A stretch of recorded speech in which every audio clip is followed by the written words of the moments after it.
弟兄姊妹平安，好高興有機會喺大家當中一齊分享神嘅話語。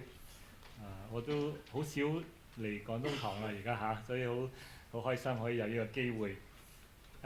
今日嘅題目咧係講到祈禱咁我其實咧今日嘅講道咧係接住一個講道嘅系列嘅，所以咧但係我因為好少喺廣東堂咧，所以你哋咧可能會突然間點解會無端端咁樣嘅咧？咁其實已經係我喺英文堂咧係第3講嚟嘅。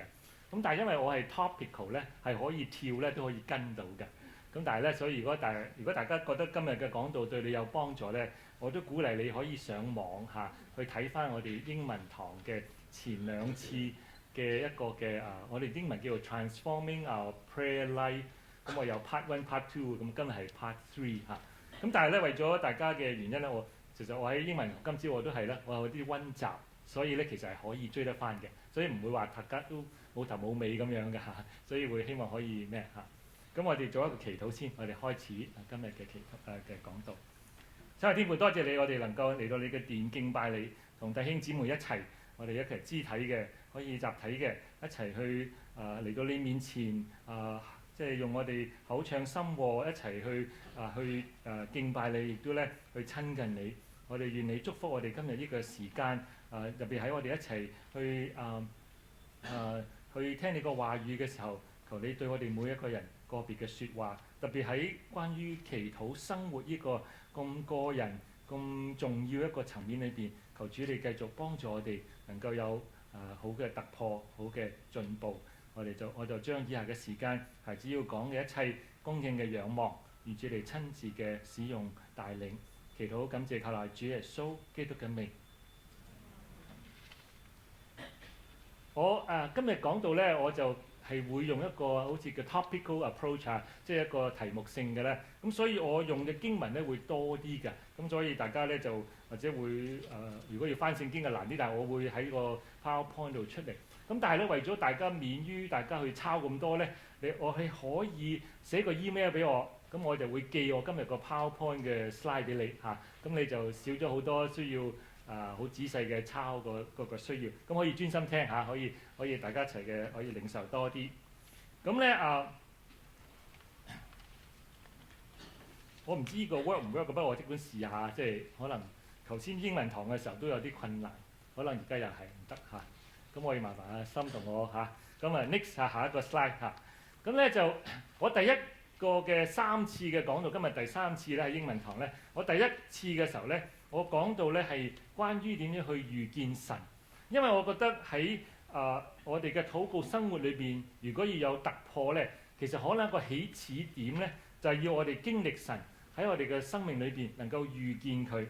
咁咧喺呢幾個圖畫裏邊咧，由左上開始得打橫行咧，跟住落下邊咧，咁我列咗6個人物咧喺聖經裏邊咧，佢哋都係有一個同神面對面接觸或者係經歷嘅一個機會。例如亞伯拉罕啦，當然有好多其他情況，但係特別喺佢獻以撒呢個嘅情況裏邊咧，佢經歷到神自己好奇妙嘅預備。咁雅各咧同神摔交整個晚上，摩西能夠見到呢個火，但係唔會燒毀嘅樹呢個嘅神蹟，睇到神自己同佢講嘢。咁亞拿尼亞同撒非拉，因為講大話咧，佢捐幾多出嚟咧，係被殺。喺當時嘅早期教會裏邊咧，睇到神自己嘅作為。咁再加上保羅啦，或者掃羅啦，去大馬士革嘅路上嘅時候咧，睇到神同耶穌同佢講嘢。咁到最後呢個五旬節嘅時候，聖靈降臨嘅時候，早期教會亦都經歷到神自己嘅經歷。咁我當時嗰次嘅講道咧，我係用約伯記去解釋呢個真理嘅。咁我哋睇到約伯咧係一個義人，咁咧叻到咧即係神對佢好睇得重嘅。咁咧就魔鬼嚟到，撒旦嚟到神面前話你即係因為特別對佢好啦，所以佢唔會對你點樣唔忠心。咁好啦，你可以去攻擊佢。咁喺整個嘅故事裏邊睇到約伯都好多好慘但係到佢結尾嘅時候咧，我哋睇到佢講幾句話咧，有啲係令我震驚嘅。佢話咧：我以前風聞有你，而家我面對面見到你。咁原來一個咁義，即係個屬靈嘅義人咧，佢都係聽到神嘅啫喎。Heard about God，佢係風聞有神，佢冇經歷過原來。雖然好多話啊，佢好多祝福，但係佢冇一個個人經歷神同佢接觸，或者喺佢個生命裏邊有啲嘅帶領嘅時候，佢講唔出。但係而家咧，我見到你啦，因為神同佢講嘢啦嘛，直接喺佢最後結論嘅時候，同佢啲朋友一齊嘅時候。咁我另一個對我嚟講一個好驚訝嘅就係啦，約伯係咁，而我哋好多基督徒都係，我哋缺乏可以話講俾人聽神點喺我生命裏邊出現我點樣去幫我。我覺得我哋呢一個咧，其實係我哋祈禱一個要我哋祈禱生活有突破嘅，我覺得係最基本嘅，就係你可以經歷神，可以睇到神喺你嘅生命作為。咁我覺得呢個我係鼓勵大家去喺呢方面繼續去嘗試嘅經歷。咁第二個嘅講道咧，我就講到一啲嘅錯誤嘅觀念，對於祈禱嘅觀念。咁好簡單，因為我唔想重複即係太多咧，你可以聽我個錄音帶嘅啲乜嘢。咁咧第一就係話我哋有時祈禱咧就好似俾個神一個 to do list 清單，唔該你搞掂10項 ，OK， 我呢個我需要，我唔係好得閒同你傾啦，你知道我10項啦，拜拜 ，OK， 就好似咧我哋好似 boss 同或者我哋太太對啲丈夫喂10樣嘢要買咁搞掂啦，有問題先 call 我啦咁即係一個即係其實咧有時我哋會變咗 boss 神就係我哋一個僕人，我哋即係指佢做嘢，咁呢個態度係好唔啱嘅因為我哋唔係神，神高過我哋。咁第二個咧。祈禱咧就係咧祈禱咧就係有時我哋弄嚟咧去點講逼神去答應我啲嘢，即係其實咧神已經話咗 no 㗎啦，但係咧我哋祈禱咧要逼佢啦，我要我成日都買羅圖未中喎，唔該你下次啦咁跟住再大力鼓勵神俾我得啦咁咁又係唔對路。下一個 slide 咁有時我哋或者已經走投無路啦，不如再試下禱告啦，即係我哋 try my luck，即係冇 option 真係橫掂都係啦，已經掘頭啦，再試試叫下神得唔得咧？咁樣冇信心嘅祈禱咧，神係唔中意，咁多數都唔得㗎除咗好特別嘅情況。咁咧同埋下一個就係咧我哋對祈禱咧好多時咧，我哋好話俾人聽，神唔聽祈禱嘅，點解咧？每次佢 say no 嘅時候咧，我哋嘅答案我哋嘅感覺就話咧，神冇聽，因為有聽我祈禱嘅神即係咩啊？即係 yes 咯，問乜有乜就係聽祈禱啦，問乜冇嘅咧，咁就唔聽祈禱啦。咁其實呢個係一個錯誤嘅觀念，因為神答我哋嘅祈禱有3個選擇係咩啊？可以 yes 俾啦 ，no 唔俾啦，或者咩啊 ？wait 等下先，我唔俾你知道 yes and no 住，等下先，可能最後真係 no 嘅喎。但係你要等，你個答案就係等。咁喺對我哋嚟講咧，除咗 yes 之外咧，等no 都唔係答案。咁所以就話神唔靈嘅，祈禱冇用嘅，都唔啱聽，即係講都冇反應嘅。咁呢個我諗係我哋一般對祈禱嘅錯誤嘅一個觀念。下一章，咁我就講到我認為可以即係建議俾大家嘅一個祈禱嘅目的。第一個咧就係我哋祈禱咧，我用嗰個 FAR 花嚟做幫你一個縮寫咧，可以記到Fellowship with God。我哋祈禱咧唔係淨係要乜嘢攤大手板，我係同神交通親近佢，藉着祈禱話俾佢聽，我愛神我敬拜你我仰望你，我倚靠你，係一個關係一個接觸嘅方式。咁下一個咧就係aligning our will， 係我哋嘅心意同神嘅心意。係一個聯合，好多時我哋祈禱得我講啫，係咪啊？我要乜，咁就係神話 no， 咁OK，我要架 Corvette 跑車，咁no，OK， 或者我要架Lexus 得唔得？no，跟住話不如 Corolla 啦，咁OK yes，咁你咧你就覺得冇錯，你係需要架車，但係買用幾多錢去咩咧？咁你有時要同神一個對話啦，一個接觸啦，係啊。呢個買唔起，嗰個窿好，個卡窿好貴，一個咁樣嘅，最後我哋都唔需要咁多犀利嘅車，成日俾人抄牌，不如我就一個簡單嘅啦。咁呢個咧係一個祈禱嘅過程，唔係1、2次嘅交易我要俾唔要，咁其實係一個一個改變，你慢慢你都會改變你祈禱要嘅嘢啊。咁我覺得呢個係我覺得係一個 alignment，係同神嘅心意，我哋嘅心意一個聯合。咁第三個咧就祈禱係咩咧？係佢要得着能力，因為好多時我哋好軟弱嘅，想做或者應該做嘅做唔到，我哋需要神幫我，而藉嘅祈禱咧，我相信可以幫我哋咧能夠有呢個能力。咁啊花啦嚇，呢個花 FAR。咁另外我再講嘅時候咧就係下一章嚇，就係講到一個祈禱文一個 prayer 基本嘅成分ACTS， 大家識唔識啊？有冇聽過啊？冇啊 A 有可 A 係 adoration 下一章嚇，即係敬拜神啦、仰望神啦。喺我哋祈禱裏邊啊，神你真係好啦，咁呢個就 adoration 嚇。咁另一個咧 C 係咩啊 ？confession 認罪。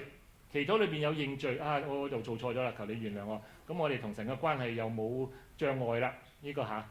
咁啊 T 係咩 Thanksgiving 就嚟感恩節嚟啦嚇。我哋感謝神一啲嘅明顯嘅祝福。咁 S 係 supplication 就係我哋祈禱嘅事項啦。乜乜乜我要乜咩邊個病啊邊個我最嗰個 supplication。咁呢個係一個喺我哋一般嘅祈禱長時嘅祈禱裏邊咧，我哋應該都有呢4方面。咁咧就唔會掛一漏萬嚇，即係唔係話次次祈禱都要4樣有晒，因為有時時間太唔可能啦。但係一般嚟講，你個長時嘅淨係得個要，都唔記得啊神值得我哋敬拜，咁神好偉大嘅實得㗎，唔使咁擔心。咁啊淨係要，咁所以有時係幫我哋去有個平衡啲嘅喺我哋祈禱生活裏邊。咁呢個係我第二個 sermon 嘅一啲嘅，咁有個小總結嘅。唔該下一個就係話咧，咁我用2個祝福嘅話去幫大家記。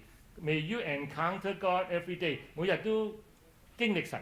另一個咧就係 May your prayers be far and rooted in acts。咁啊花就係嗰個 fellowship、alignment、receive。咁 acts 係 adoration、confession、thanksgiving、supplicate。咁可以幫大家記。咁我諗係一個好簡單嘅一個喺我哋祈禱生活裏邊一啲嘅基本嘅一啲嘅重要嘅知道嘅資料。咁今日咧我就講下一章，就講到祈禱唔蒙應允呢件事。Unanswered prayer， 好多人點解唔肯祈禱或者我哋祈禱生活咁弱呢？其實因為我哋嘗試過祈禱而又唔得，即係覺得都冇用嘅，所以我哋就費事啦。咁下一章，咁我哋喺我哋可能曾經真係好俾心機祈禱嘅喎，真係日以繼夜又話禁食又話咩，咁但係咧有時都好似唔得喎。下一章就係譬如話，我哋為有病嘅親友啦，或者自己祈禱啦，有時就睇到應允喎，好翻喎，但係有時睇到咧唔單止唔好，就最後仲死咗添嚇。咁我哋就話都唔得嘅，唔靈嘅，冇用嘅咁我哋有時都會有一個嘅氣餒。下一個就係話，當我哋喺工作上面咧，我哋有時遇到好多困難，我求神幫我哋喎。咁但係結果咧又俾 boss 鬧啊，又甚至俾人炒魷魚啊，跟住甚至咧又或者可能升職又俾人搶咗啊，冇咗個機會啊，覺得好似都幫唔到我喎，咁又係好氣餒。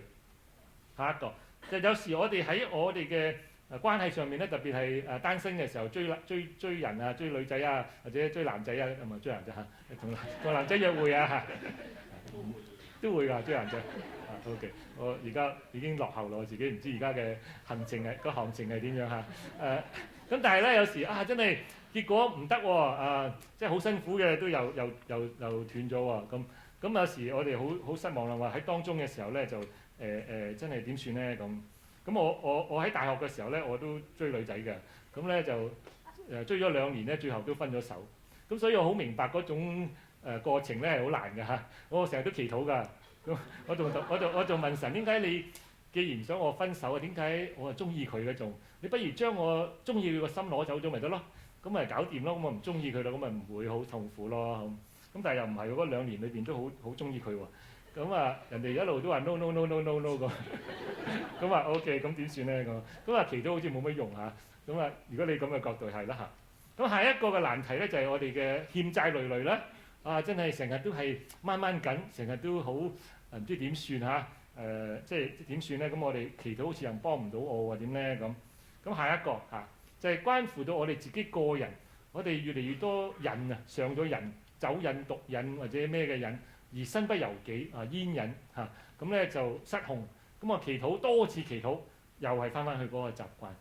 咁我諗呢啲嘅經驗咧，其實我諗好多無論係基督徒、非基督徒咧，我哋都可能都做過呢啲嘢嚇，都會求過神，而最後咧係冇一個即係圓滿嘅yes 好嘅答案。下一章，咁咧就呢啲嘅經歷咧，其實係導致到一個信仰嘅危機，就係咧我哋開始懷疑神。我哋懷疑神究竟神喺邊度咧？特別喺我黑暗嘅時候，喺啲環境嘅時候，神好似都唔理我嘅，亦都好似冇能力幫我解決呢啲問題咧，係咪咧？咁呢個嘅危機其實係好大嘅，所以所以到最後即係我哋都唔多祈禱啦嚇咁。咁但係我自己下一章，我就覺得喺咁多嘅問題當中，我覺得可能最大嘅掙扎就係話咧，唔單止神答我祈禱，但係佢喺個聖經裏邊咧，好似話我問乜就有乜嘅喎，即係神好似係 guarantee 咗我問就有嘅咯喎。例如呢啲經文啦，呢啲經文就令到我冇晒信心。即係我哋嘅登山寶訓嚇，第7章嗰度啊。咁我好簡嘅，即係戒咗佢啦。你哋祈求就給你們咁跟住第8就因為凡祈求嘅就得着。咁跟住咧或者停一停先嚇。咁咧就有時我睇嘅時候，哇！咁咪好似神俾張支票我，下邊簽咗名，上邊任我寫，係咪啊？我意思我應該點講？我曾經講話呢啲係空頭支票，其實唔啱嘅。空頭支票係即係話唔兌現嚇。咁但係我寫咗簽咗名，上面任你寫叫咩支票啊？冇一個冇一個。我英文就叫 blank check blank check 就係話任你用啦嚇。但係中文好似冇相等，我成日不如就叫做空頭支票唔係咁嘅意思咁anyway，咁咧我就話 OK 嗱，即係話咧神俾張 blank check 你，任你寫係嘛？呢度佢咁講喎，你哋祈求就給你們，凡祈求嘅就得着。咁我哋聽到即係梗係啱聽啦，係咪先？幾好啊！要乜有乜喎？哇！邊個唔信神啊？咁所以我哋而家好多啲叫 prosperity gospel 都係㗎啦，好多嘅講員好多教會話神係要祝福你㗎，你要就得㗎啦。點解你冇咧？因為你唔敢問啊嘛，你唔要嘛，你快啲要，神就俾你啦，又升官，又買大屋，又靚車，又發財。咁呢個係佢哋嘅根據添。咁我就覺得有啲問題啦，係咪真係無條件嘅俾張 blank check 你任你填咧？咁你睇一睇下一節，第9節嗰度講，你哋中間誰有兒子求餅反給他石頭呢？求魚反給他蛇呢？你們雖然不好，尚且知道拿好東西給兒女，何況你們在天上嘅父，豈不更把好東西給求他的人麼？我諗喺呢個嘅例子裏邊咧，話你哋做爸爸嘅都會唔會俾啲衰嘢啲仔女啦？何況我天父呢？咁本來就咁啊幾好，即係話又係 blank check 咯，乜都有啦。但係佢個例子裏邊，我覺得佢收窄咗係咪？餅同魚係咩？係你食嘢，係一個我哋基本嘅需要。神會供應我哋基本嘅需要。佢已經用個例子度狹窄咗啦。如果唔係佢話要乜有乜，咁啊唔用呢個例子咧，係咪先？你發達啦，要成功啊，做皇帝啊，即係等等嚇。咁但係唔係喎？佢收窄咗。咁其實我覺得比較狹義嘅去解呢段經文嘅時候咧，神話你求乜，你為你嘅生活嘅需要求乜，神一定供應俾你。我覺得呢個係合理嘅解釋。但係求乜有乜，乜都得，我覺得唔係合理嘅一個解釋。咁呢個係我自己個立場嚇。咁而且咧，我有其他根據喎。下一經文，原來咧好多嘅呢啲好似無條件應承你 yes 嗰啲嘅經文咧，其實好多都有條件喎，知唔知啊？我舉啲例子俾你嚇。第一，譬如約翰福音第15章第7節，又係咁講啦。如果你睇後邊嗰2句先，凡你們所願意的祈求，就給你們成就。咦，又係咯，求就有咯，幾好啊！咁但係睇翻前面嗰2句講埋，你們若常在我裡面，我的話也常在你們裡面。跟住又求乜有乜咁有個條件性咯。條件係咩啊？你要住喺耶穌裡面，好似葡萄樹同枝子個關係。當你住喺裏邊嘅時候，神嘅話語、耶穌嘅話語都住喺裏邊。咁即係話咧，你有咁多神同你同在，佢嘅價值觀、佢嘅希望，所以你出口講嘅時候都會同佢一致啦，係咪？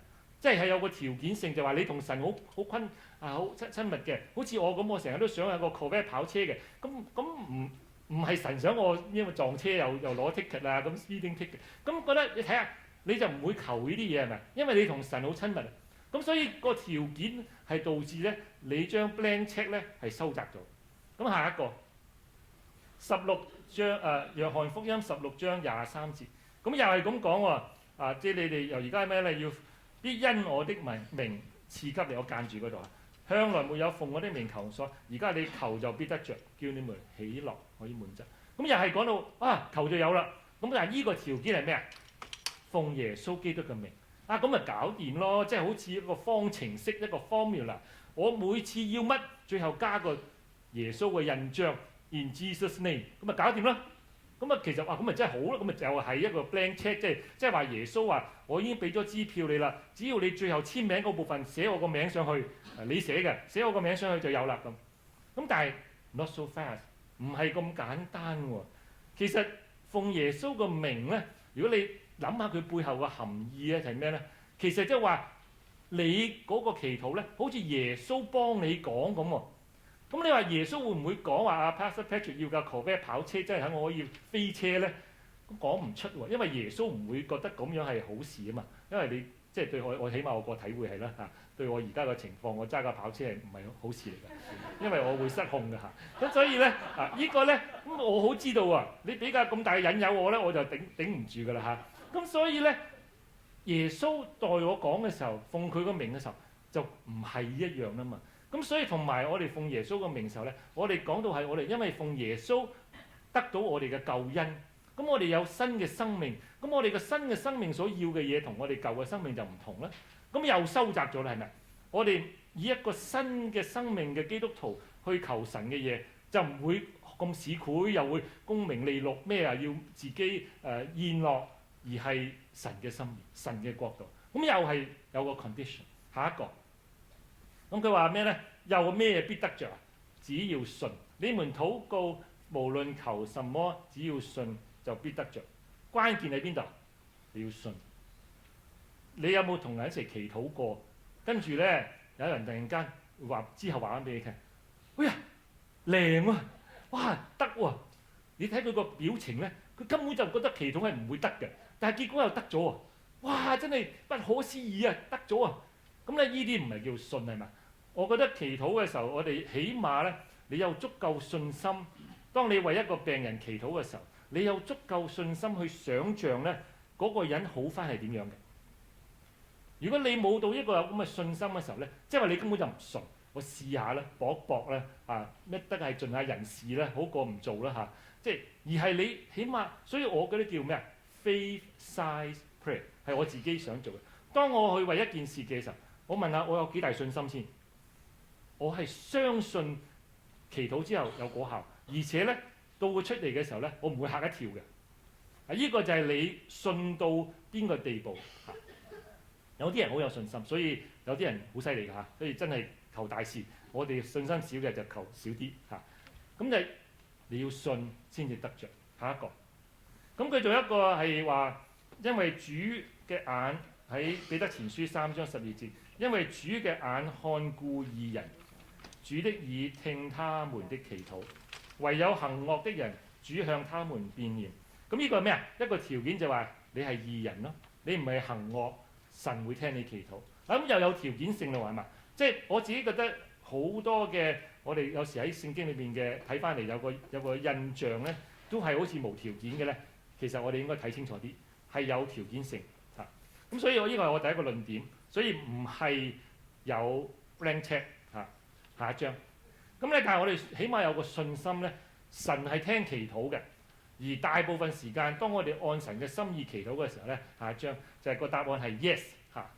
咁但係咧，神都可以聽我祈禱咧，而有時個答案係 no 下一章嚇，即係咁咧，呢個係都係神答你喎，唔好只係話 yes 嘅時候先神聽祈禱 ，no 咧神唔聽祈禱 ，no 都係先聽祈禱。點解咧？我有證據嘅喎。神答我哋祈禱而俾個 no 咧，係真實嘅喎。其中一個情況就係因為佢對耶穌都咁樣做。你知唔知耶穌祈禱佢都得幾多 no 啊？記唔記得？喺客西馬尼園，我哋睇嗰度嚇，喺馬太福音26章36到44節裏邊，講到佢同門徒去到客西馬尼園，喺耶穌被釘十字架之前嗰晚嚇，咁佢咧好憂愁，咁咧喺跟住下一節就39節嗰度講，佢話佢同父神講㗎，我父啊，倘若可行，求你叫這杯離開我，然而不要照我的意思，只要照你的意思。咁跟住下一節，第二次又咁樣祈禱，第三次又係咁樣祈禱，即係佢求咗3次。而佢個內容裏邊嘅話，即係可唔可以唔受呢個苦杯啊？被釘十字架啊，同你離開啊，即係同你分開啊，呢個苦難。咁你話哦，當然佢加咗幾句嘛，都唔好聽我意思啊。但係佢講咗3次喎，耶穌係希望唔好受呢個苦難係嘛？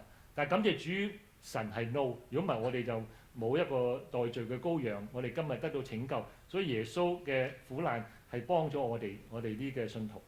咁但係呢個係 no 係咪？所以話耶穌都求喎，耶穌都即係攞個 no 翻嚟喎。咁係咪有證據？即係話神都可以同我哋講 no 係嘛？咁啊唔單止講俾耶穌下一章。神咧都講俾保羅聽喎，又係 no 喎。咁你大家知唔知啊？就喺哥林多後書一個嘅故事嚇。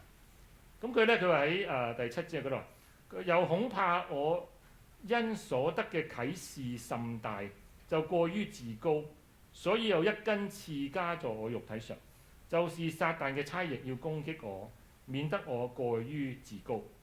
第8節呢度就係佢嘅關鍵啦。佢祈禱，為這事我3次求過主，叫這次離開我，但係神嘅答案係咩？他對我說：我嘅恩典夠你用，我嘅能力喺人嘅軟弱上顯得完全。你掂㗎啦，唔使攞走，恩典夠。咁係咪 no 啊？佢呢個嘅刺係乜咧？其實冇人知嘅。不過一般嘅解經家就話咧，懷疑咧係佢身體一個疾病，係可能同佢隻眼有關係，可能佢眼有啲問題。咁希望神攞走。咁但係咧，神嘅答案話：你掂㗎啦，我已經俾晒恩典你，你可以忍得住㗎啦。啊，因為你軟弱啲反而仲好，因為就顯到神嘅能力剛強。咁啊，佢又食咗個 no 係嘛？佢又係得咗個負面嘅答案。咁其實咧，聖經唔單止講耶穌同保羅得到呢個負面嘅，其實有好多經文咧都有講明咧。如果你咁樣祈禱咁嘅情況咧，個答案就係 no 嘅，預先都知道。例如我哋下一章喺雅各書嗰度嚇，佢哋講到話要我哋求智慧啦嚇。咁我唔睇到每一個字。咁第6節間住嗰度嘅咩？佢要憑着信心求，一點不疑惑。咁你有個條件性啦。如果你搣唔到一個足夠信心求呢個樣咧，咁跟住喺第7節就話你唔使想從主那裏得什麼。心懷二意嘅人，在他一切所行嘅路上都沒有定見。咁呢講定俾你聽㗎啦。如果你懷疑，抱住一個根本就懷疑嘅態度去祈禱咧，咁你連求智慧都冇啊！即係呢個係話咗 guarantee no。咁所以又係一個即係你唔使求啦。你知道你係咁嘅態度咧，冇嘢嘅。咁下一個咧講到另一個條件咧係 no 嘅。4章3節雅各書，你們求也得不着，話你唔乜？點解咧？點解一定 guarantee no 咧？就係因為你哋妄求 wrong motive， 一個錯誤嘅動機，為咗咩咧？係浪費你自己嘅宴樂，仲係你自己放縱自己喺享樂當中。你咁嘅祈求咧，神唔俾你。咁又有條件性係嘛？咁所以有時我哋祈禱咧就唔好咁快住。我哋都有啲嘢需要研究下，就係話我問嗰啲嘢係咪都未做咧，就已經知道冇答案㗎啦。即係唔會有好嘅答案嚇。咁加咗一個另一章，即係喺登山寶訓，因為我哋最近先讀完登山寶訓咧。咁裏邊有講到2個一定 no 嘅，記唔記得？第一個咧就係話你喺街頭會堂企喺度用禱告嚟去 show off 去炫耀自己咧，咁唔使漏啦，你已經得咗你嘅俾人注意嗰個賞賜啦。你問講啲嘢咧係冇用嘅，唔會答你嘅。咁跟住喺第7嗰度講，佢話你用外邦人重複話，好似即係不斷講啲同一句嘅話咧。有時我哋都有啲咁嘅行事嘅方式㗎就係不斷講一樣咧，就希望練得夠100次咧，咁就神就答啦。咁神話冇用㗎，你咁樣嘥時間嘅啫。你咁樣喺度機械式咁嘅講啲冇意思嘅話咧，嗰個祈禱係唔會答。咁呢個又係講到一個規矩性，就話咧，原來有啲嘢係會 no 嘅，所以變我哋要知啊，要醒目啊，我哋要知道有啲嘢咧，如果聖經都講明咧係神唔中意嘅咧，咁我唔好嘥時間啦，唔好做嗰啲嘢，因為你唔會得到嘅嚇，唔會得到個 yes。下一章。咁所以咧，其實我哋起碼我希望大家喺今日出呢個大堂之前咧，都有一個概念，就話神係聽祈禱嘅。如果你有時有好多懷疑嘅時候，你起碼你再重新建立一個神係聽祈禱嘅。不過佢嘅答案咧係有3個可能，就係 yes， 佢將你講嘅佢願意俾你。咁有時咧你話啊，我啲嘢未必合神心意嘅喎。咁我有一邊詩篇有一個經文咧，我用英文背嘅，佢話 Delight yourself in the Lord and He will give you the desires of your heart。就係話咧，我哋住喺神裏享受神自己咧，神會將即係點啊？即係佢會俾我哋，讓我哋中意一啲嘢。所以話咧，你有時話啊，我中意一樣啫，原來有時係出於神嘅喎。當你同神親密嘅時候咧，你中意嘅嘢咧，好多時都係神中意嘅。啊，我多啲希望將我嘅福音傳俾我嘅家人，我俾我嘅同事，或者我多啲點樣去侍奉佢，我點樣去見證佢，我點樣去愛周圍嘅人。咁神話好啊，你中意啲，亦都係我中意。咁所以咧，當你咁嘅時候咧，He gives you what you want。呢個其實係一個祈禱，希望蒙應允啊 ，yes 咧係好關鍵，就係你同神已經好親密，你知道咧神想要乜，咁你咪求神想要嘅嘢咯。咁神都想要咧，真正俾你。呢個其實係如果你成日想 yes 咧，呢個係一個好重要嘅關鍵。咁 no 咧係咩咧 ？He give you something better。呢個個態度啊，神將你 say no 好快就得。其實咧，神有更好嘅預備俾你，你等下啦。你即係你唔好太難過，有下一步嚟咧，神會帶領你更好嘅一步。咁最難嘅係咩咧 ？Wait。He gives you His best in His time。就係話神會俾最好嘅你。但係佢有時間，佢嘅時間唔係你嘅時間。咁呢個咧，其實我諗喺我哋祈禱嘅裏邊咧，係最難學嘅，就係等。咁聖經咧其實講好多關於耐性一樣嘅。有時我哋都話有時開玩笑咁講話，做基督徒咧，千祈唔好做一個祈禱，就係 pray for patience。當你同神講話，唔該你俾啲耐性我之後咧，你跟住就乜嘢答案都冇㗎。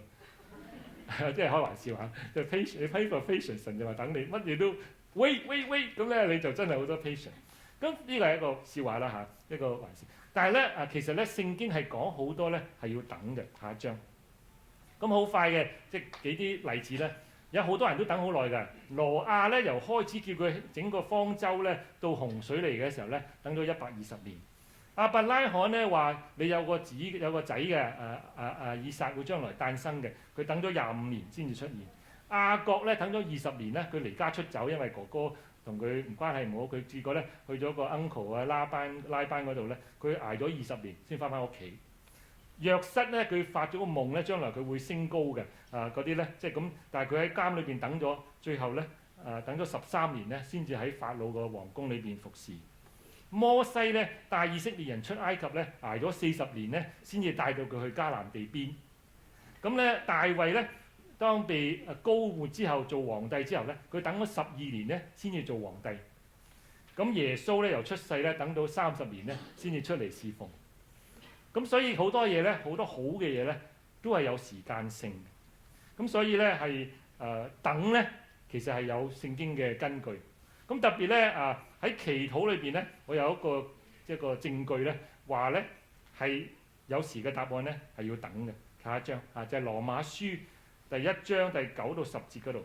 呢個咧你知唔知道保羅寫信俾羅馬嘅教會嘅時候咧，呢封羅馬書咧佢未去過喎。佢寫嗰時候佢未去過，但係佢就好想去。咁喺呢度咧又講到咧，佢話喺禱告嘅第10節，在禱告之間常常懇求，或者照神嘅旨意，終能得平坦嘅道路往你們那裏去。如果你睇英文啊等等咧，你發覺咧，其實佢話今次得啦，我已經祈禱好耐㗎啦，就係要俾我機會，神俾我機會去你哋當中去服侍你。咁咧就呢次得啦。咁事實上唔得，等等咗好多年之後咧，最後佢點樣去咧？係俾人捉住，佢呢個軍隊帶住佢鎖住咧，運送佢去羅馬，因為佢去以撒Caesar appeal 下上訴，咁變咗咧係咁樣去羅馬嘅，係好多年之後。咁所以你冇錯啦，原來保羅都要等，起碼喺呢件事裏邊，佢求過神，但係神話明咧，即係俾佢知道咧，你時候未到。下一章。我覺得喺我哋嘅禱告生活裏邊，去等神嘅答覆咧，係我哋需要即係好難學嘅一個功課。我自己記得我信主，我係1978年信主嘅。嗰陣時喺大學嘅時候，咁咧嗰陣時我就可以同我父母傳福音。佢哋當時喺香港，咁我寫信啊，我話俾佢聽我信耶穌幾好啊，你哋都信啦咁啊。咁等咗好耐啊，我一路都為佢哋祈禱。由1978年開始咧，一路到最後咧。神答覆我嘅時候咧，係1995年，我爸爸喺重病嘅時候咧，喺佢離世之前幾個禮拜咧，係佢信耶穌。1995年，咁你數下手指咧，18年，我等咗18年，我有不斷嘅為佢祈禱，盡我嘅能力去介紹福音俾我爸爸聽，我媽媽聽，我有做我可以做嘅，但係冇答案嚇。佢哋咁你可以有當時你可以話答案就係 no 啦嚇，你要一個答案，但係最後爸爸 turn to yes。咁我媽媽咧係喺2004年同我大姐姐同我姐夫咧一齊喺多倫多係受浸咁我感謝主。咁所以其實有時真係呢啲咁長嘅功夫咧好難。你問我有冇氣餒？我梗係有氣餒啦。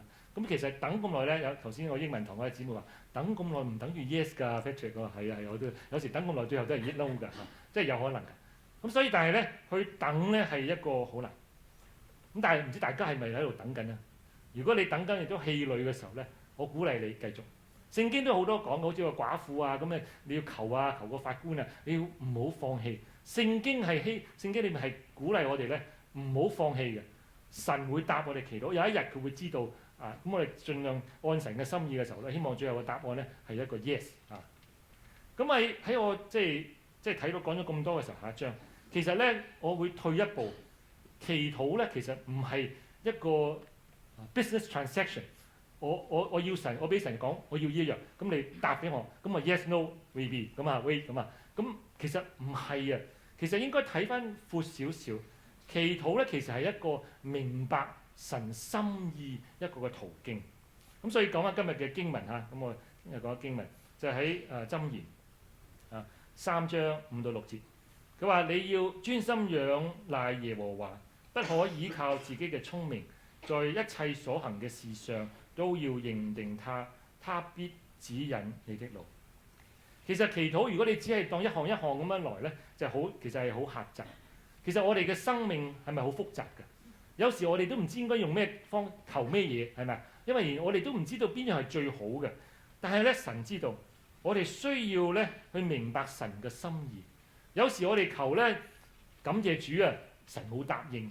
例如咧，我嗰陣時話我中意啲好靚嘅女仔，或者你哋中意好多好靚嘅、好英俊嘅男仔，但係佢個人咧係其實個 character 有問題嘅，佢個性格可能有好多嘅問題嘅嘢。咁如果真係俾咗你咧，你個婚姻生活就好慘。雖然佢好靚嚇，好英俊嚇，或者有時你想求一份工作，嗰份工作咧，你一睇咧就知道實發達㗎啦。咁係 Facebook 嚟嘅，或者咩嗰啲實上市嘅嚇，咁Twitter 最近咁你實得嘅。咁但係咧，再研究一啲嘅時候咧，嗰份工冇錯可以發達，但係原來佢係危害人群嘅，佢做嘅嘢。咁你神冇俾你，其實神將你唔好同人哋喺一個罪當中。咁有時我哋嗰時梗係求過啦，幾咁想去嗰啲公司係嘛？咁但係咧神難咗，但係感謝主神難咗，因為我就唔會介入咗嗰個唔應該做嘅嘢。咁所以有時我哋喺一個咁複雜嘅人生裏邊咧，祈禱只係一個明白神心意一個過程，而係能夠讓神帶領我哋咧係走到合適嘅路。佢呢度講啦，佢話呢句話，佢哋唔好依靠自己嘅聰明或者要仰望神。即係話，就算我哋寫祈禱事項都好咧，唔好諗咁叻啊！我就求神，我呢世人都定咗㗎啦，我40歲要退休，咁由而家你同我安排啦咁可能唔應該嚇，或者我咧就要嫁喺邊度，娶喺邊度，喺邊度住啊？我要移民去邊度，或者我要開公司咩啊？唔該你搞掂啦。咁我哋用自己去用呢個整咗個 prayer list 出嚟，但係我諗我哋有時要問一問，其實你咁嘅計劃係咪最好嘅咧？有冇問過神咧？咁我咧喺度關鍵嘅就係話咧，呢度講佢話一切嘅事上都要認定他 ，acknowledge、recognize，他必指引你的路。你點可以喺你不同嘅情況裏邊能夠明白神嘅心意咧？藉著祈禱。祈禱答案之後 yes and no wait 咧，其實係一個好好嘅 feedback mechanism， 係一個讓你咧一個神俾一個回應。喂，呢埲牆呢條路唔啱啊 ，no， 咁啊OK， 行翻第二條啦。咁呢個咧係好重要嘅，去跟隨神，去認定神。神既然先 no 啦，咁即係話神有其他意思啦。咁我又去摸索啦，我有咩？咁跟住呢條路通啦。咁其實咧呢個係我覺得祈禱係實踐呢兩句經文嘅一個方式。你認定佢個方式咧係藉著祈禱嘅生活。咁我喺呢個下一章喺呢個祈禱嘅生活裏邊咧，我諗藉著 yes no wait 呢個答案咧，我哋能夠辨明神嘅心意。唔好咁氣餒 ，no 好氣餒，wait 好慘，而係或者 yes 好開心，而係你話究竟神想要我做咩？睇呢個更大嘅圖畫，究竟呢啲 yes no wait 加埋之後，神係要我做乜嘢咧？呢個係更加重要。我哋要分明明白神嘅心意。下一個咁而咧，最後明白咗之後咧，我哋要走在神嘅心意裏邊。呢一個好多時我都冇機會同弟兄姊妹分享。其實我嘅人生其中一個好大嘅目標咧，就係 walking in God's will。我希望我人生由我出世到我死嘅時候咧，我都係走在神要我走嘅心意裏邊。因為我覺得呢個先係最蒙福嘅路。咁但係點解咧？我點會咁咧？因為我好細，我都係我年青嘅時候，就算讀中學嘅時候咧，我啲朋友都同我講話，Patrick 啊，你係一個好多愁善感嘅人，即係冇嘢就諗埋啲唔好嘅嘢，咁啊即係好多係成日都係諗多過頭嗰啲啊，咁啊未大咧就已經諗住死嗰陣時，死之前點樣啊？呢個人生點樣活啊？咁樣，我係諗好多嗰啲嘢。咁所以好多時我睇下喺病床嘅人咧，特別而家我做牧師更加多機會去探病咧，喺好多醫院病床垂危或者重病嘅人咧，你同佢傾偈嘅時候咧，佢哋好多遺憾嘅，好多大部分都有遺憾，好少話我冇所謂，我 I'm ready 準備好，好多都係早知我唔同邊個結婚啦，我真係啊，即係到咁遠嘅嚇，即係。早知係咁，我唔攞呢份工啦。我早知就去幫嗰間 Facebook startup 做啦。我早知咧，我唔生呢幾個啦。我早知我生多幾個啦。或者我早知咧，我就快啲睇病啦，就唔使到而家冇得醫啦。好多早知嘅。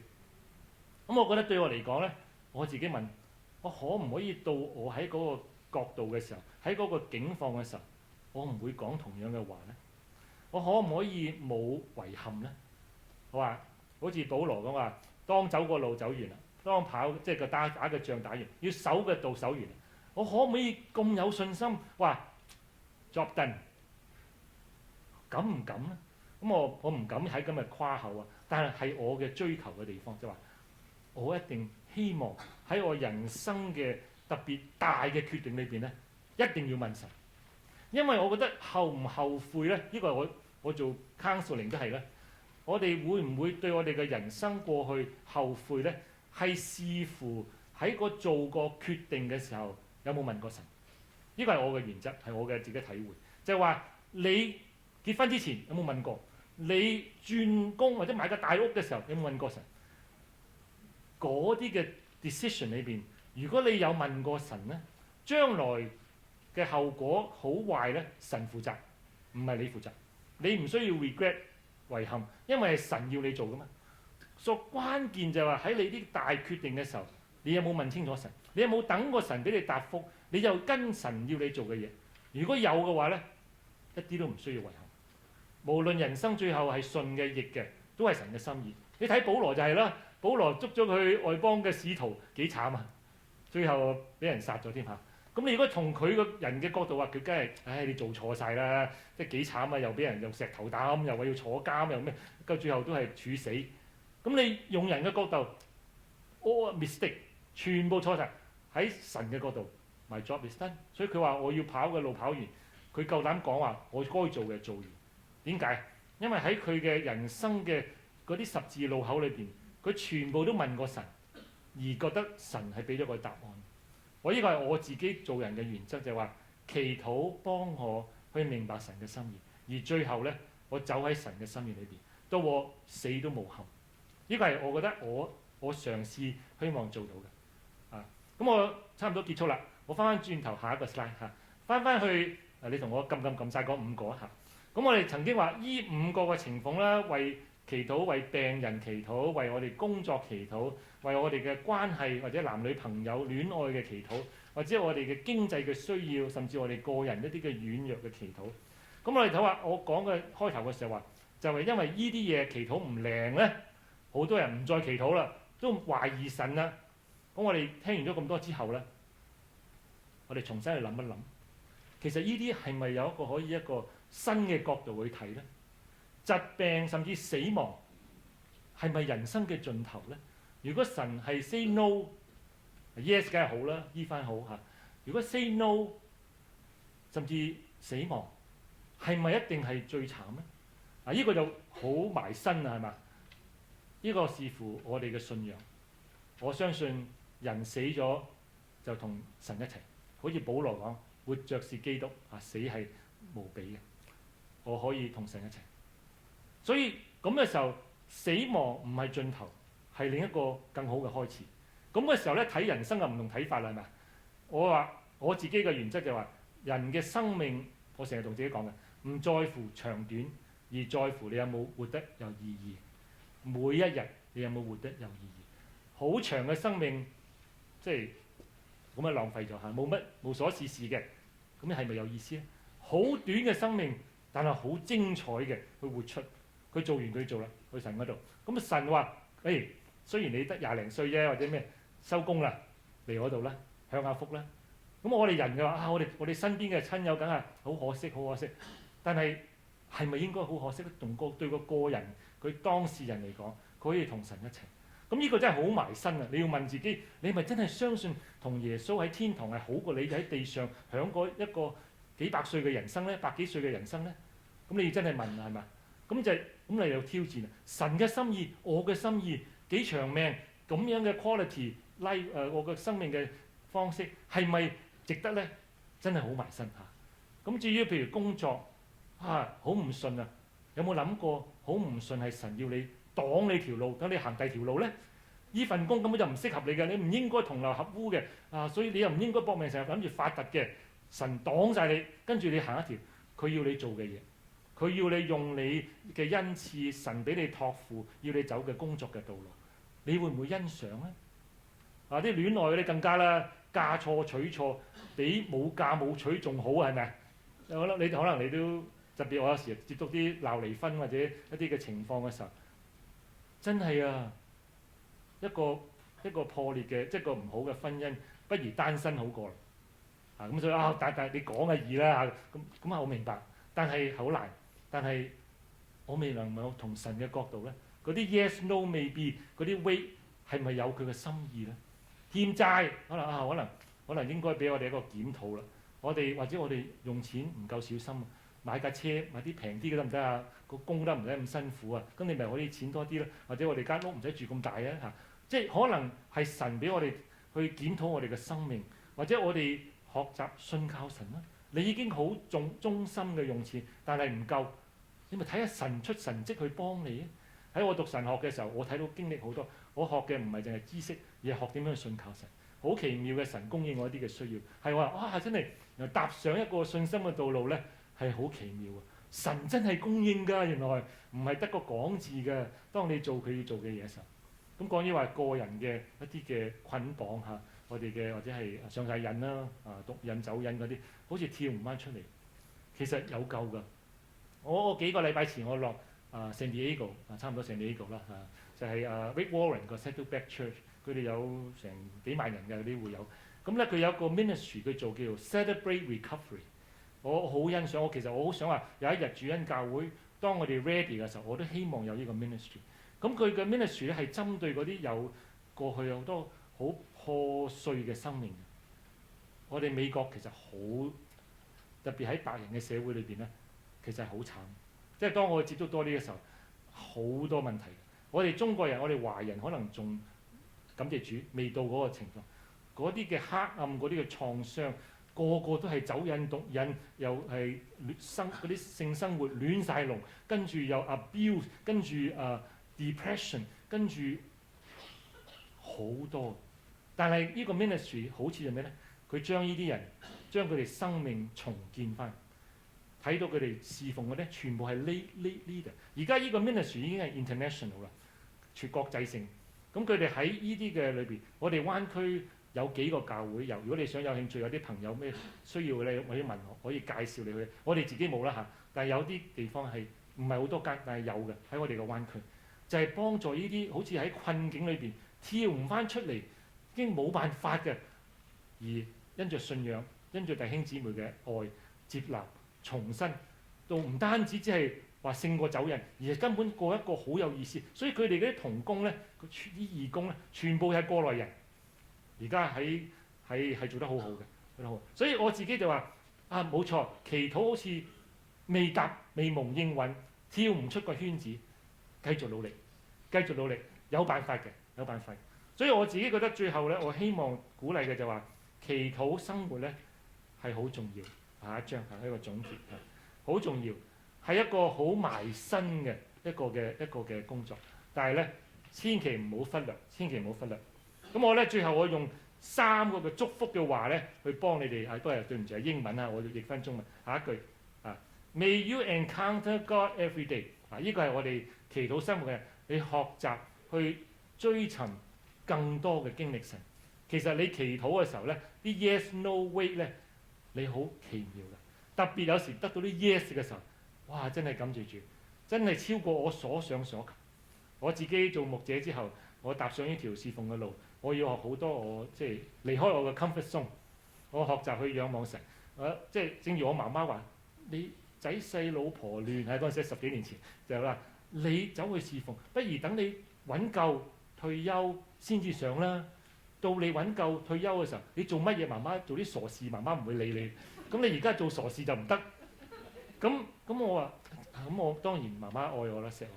但係我自己覺得，當我擺上去嘅時候，真係冇即係一條後路嘅。破釜沉舟嘅時候咧，神俾我經歷佢好多，更多嚇。當然唔係一定要我咁嘅路先有經歷。喺我哋祈禱嘅時候咧，神點樣帶領？就算係 no 完之後有個另一條路變咗 yes 嘅時候咧，你會好震撼。哇！神係又真又活嘅。如果你覺得你嘅基督徒生命咧仲係好平淡嘅時候咧，你放膽求，你試下藉着祈禱嚟一個生活嚟一個開始。下一個 May your prayers be far and rooted in acts。咁希望你更正一啲嘅祈禱一啲嘅錯誤嘅觀念同埋一啲嘅習慣。最後我話 May you acknowledge God in all your situation。所有嘅事認定神，佢會指引你嘅路。我相信當你肯咁樣做嘅時候，你會過一個好蒙福嘅道路。我哋一齊祈禱好嗎？真係天父，多謝你，你係一個信實而又滿有慈愛嘅父神。我哋一切嘅需要，我哋可以放膽向你求。你會教我哋點樣求得更好，更好按你嘅心意去求，而能夠走喺你嘅道路裏邊，能夠得着你嘅幫助。我為到在座每一位弟兄姊妹都獻上祈禱，願主你再一次挑旺我哋可能已經冷淡落嚟嘅祈禱生活，特別喺個人嘅同你嘅祈禱裏邊，願主你幫助我哋有一個突破，讓我哋能夠更多嘅能夠經歷到你個人嘅恩典。祈禱感謝靠賴主耶穌基督嘅名。我就漏咗講一樣嘢咧，其實我帶咗啲嘅小冊子咧，我希望我鼓勵英文堂嘅人咧做一個 prayer book， 就將你祈禱嘅事項寫喺裏邊，寫晒日期，然後咧可以幫你知道神嘅答案。呢個咧就係你嘅去明白神心意一個方式。